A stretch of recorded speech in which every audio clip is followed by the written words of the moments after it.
নমস্কার বন্ধুরা, unknown fact present অজানা রহস্যে আপনাদের স্বাগত জানাই। আশা করি সবাই ভালো আছেন। বন্ধুরা, আজকে বলবো আমি মৃত বাচ্চার আত্মাকে শান্ত রাখতে আজও এখানে পুতুল ঝোলানো হয়। কিন্তু কেন, একবার ভেবে দেখেছেন? চলুন তাহলে দেরি না করে শুরু করা যাক। যখনই আমরা কোনো হন্টেড জিনিসের কথা ভাবি তখন সবার আগে আমাদের মাথায় আসে ডলসের কথা।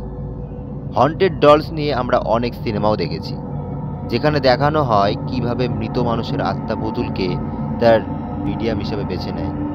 এবার ভাবুন, আপনাকে একটা নির্জন দ্বীপে রেখে আসা হলো, যেখানে দূর দূরান্তে কোনো মানুষ নেই, আছে শুধু গাছ থেকে ঝুলন্ত হাজার হাজার পুতুল। তাহলে আপনি কি করবেন? আজকের ভিডিওতে আপনাদের এমনই এক দ্বীপের কথা বলবো, যাকে বলা হয় আইল্যান্ড অফ ডেড ডলস, এবং শোনাবো এই দ্বীপেরই হন্টেড রহস্যময় হয়ে ওঠার রোমাঞ্চকর কাহিনী। এই কাহিনীটি হলো মেক্সিকোর জোজিমিলকো ক্যানেলের অন্তর্গত একটি ভাসমান দ্বীপের, যার আসল নাম ছিল লা ইসলা ডে লাস নিউরিকাস। কিন্তু বর্তমানে বেশিরভাগ লোক, বা বলা চলে সকলেই, এই দ্বীপকে আইল্যান্ড অফ ডট ডেলস নামেই চেনে, যেটি বর্তমানে একটি প্রসিদ্ধ হন্টেড ট্যুরিস্ট ডেস্টিনেশনে পরিণত হয়েছে, যা দেখতে দূর দূর থেকে মানুষ এই দ্বীপে আসে। এখানকার গাছ থেকে ঝুলন্ত পুতুলগুলো দেখলে দিনের বেলাতেও আপনার গা ছমছম করে উঠবে। কিন্তু প্রশ্ন হলো, এত পুতুল এখানে এলো কোথা থেকে, এবং এই পুতুলগুলো কি সত্যিই হন্টেড? এর উত্তর পাওয়ার জন্য আমাদের কিছু বছর পেছনে যেতে হবে। সালটা 1950। জন জুলিয়াস নামক এক ব্যক্তি তার পরিবারকে ছেড়ে এই নির্জন দ্বীপে একা বসবাস করতেন। কিন্তু হঠাৎ একদিন তিনি একটি মৃতদেহকে খালের পাশে ভাসতে দেখেন, যেটি ছিল একটি ছোট বাচ্চার মৃতদেহ। সম্ভবত ওই মেয়েটি তার ফ্যামিলির সাথে ওই ক্যানেলে এসেছিল, কিন্তু কোনো দুর্ঘটনায় মেয়েটি জলে ডুবে যায়।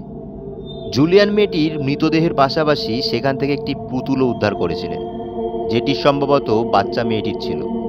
এরপর সে নিকটবর্তী প্রশাসনকে খবর দেন এবং বাচ্চা মেয়েটিকে ওই দ্বীপেই কবর দেওয়ার ব্যবস্থা করেন, এবং ওই পুতুলটিকে ওই দ্বীপেরই একটি গাছে ঝুলিয়ে রাখেন। এরপর থেকেই ওইখানে শুরু হয় প্যারানর্মাল অ্যাক্টিভিটি।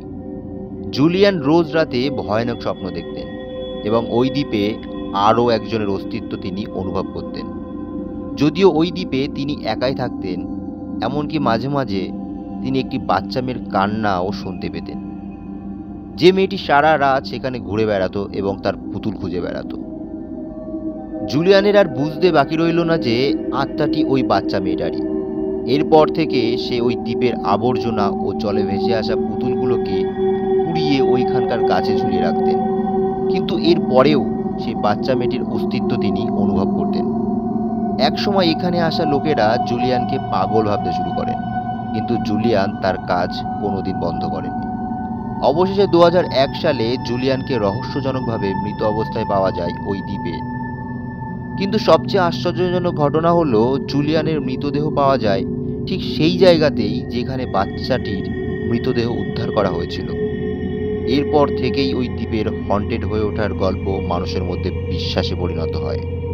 সবার ভিতরে একটাই প্রশ্ন তৈরি হয় যে জুলিয়ান কি সত্যিই মানসিক ভারসাম্য হারিয়ে ফেলেছিল, নাকি ওই দ্বীপে সত্যি একটি বাচ্চার অতৃপ্ত আত্মা ছিল। এটা জানতে মানুষ আজও পাড়ি দেয় ওই ভয়ঙ্কর দ্বীপে, কিন্তু সূর্যাস্তের আগেই তারা আবার ফিরে আসেন। এই দ্বীপে আগে এর আসল নামে ডাকা হতো, কিন্তু 1987 সালে এর ক্যানেল পরিষ্কার করতে আসা কিছু কর্মচারী প্রথম নজর পড়েন এই দ্বীপে এবং এখানকার গাছে ঝুলে থাকা হাজার হাজার পুতুলের উপর। তারপর থেকেই এই দ্বীপের নাম হয়ে যায় আইল্যান্ড অফ ডলস। এই জায়গাটি এতটাই প্রসিদ্ধ যে অ্যামাজন প্রাইমেও এই দ্বীপকে নিয়ে ডকুমেন্টারি বানানো হয়েছে। এই দ্বীপ সম্পর্কে আরও তথ্য জানার থাকলে আপনারা গুগলে জানতে পারেন। তাহলে বন্ধুরা, এই রোমাঞ্চকর দ্বীপে যাবেন নাকি একবার? কিন্তু সাবধান। তো এখানেই আমার আজকের ভিডিও শেষ করলাম। ভালো লাগলে লাইক করবেন, কমেন্টস করবেন, শেয়ার করবেন। এরকম আরও অজানা রহস্য জানার জন্য আননোন ফ্যাক্টস প্রেজেন্ট আমাদের চ্যানেলের সাথে যুক্ত থাকবেন।